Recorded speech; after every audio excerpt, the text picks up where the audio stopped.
So, That's why career um, advice is the worst category of all. Because career yeah, advice is kind of like, what do you do with your life? This is why you got to be very careful. So you take a careers advisor, say a high school careers advisor.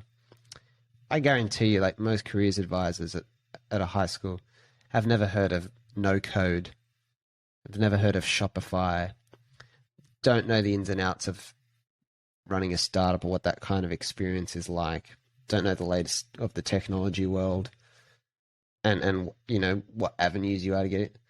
Mate, like how could one person know? It's so hard for any person to really know all that. So when they try and give you someone like that is trying to give you like, and I don't know if this is what they do necessarily, but if they're trying to give you like, this is what you should do next, or this is what you should study at uni, that is really limiting because you've got this bias that this is someone who knows everything about careers. If you look at it that way, which they might not claim that or believe that, but the kind of title careers advisor might just imply that. And so you think they're really giving you the whole spread of options, but really, like, if they haven't really been in those worlds change a lot. You know heaps of stuff about telco world that I would just have no idea about, and I know a lot of things about how to become an author or whatever, or you know, startup world, or Scott does that you would have no clue about, right? And yeah, we're two kind of young, kind of toe in these waters people. Imagine like someone who's been a careers advisor at a high school for X many years, and how to keep very hard. It's now more than ever. Things are changing faster than ever before.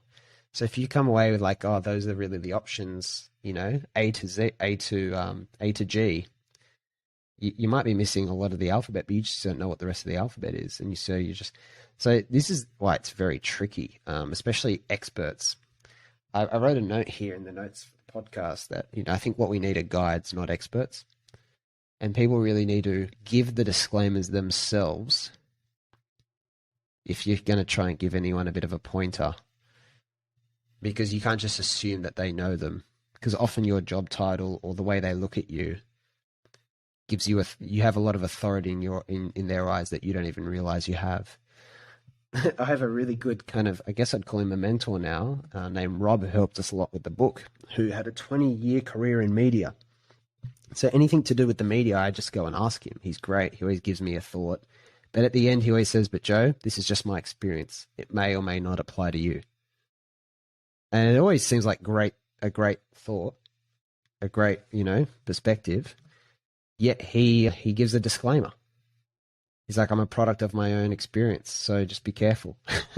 It may not be appropriate to you. He's a very yeah, qualified, distinguished person. That sort of humility is just so important in a real true guide or mentor or advisor, because they don't want you to like go into this with closed eyes or blinkers. Now that you've, oh yep, so and so said this is what you do, so that's just how it's done because they're successful. And yeah, you really don't want to put anyone on a pedestal. That's where people go wrong. You think about a cult.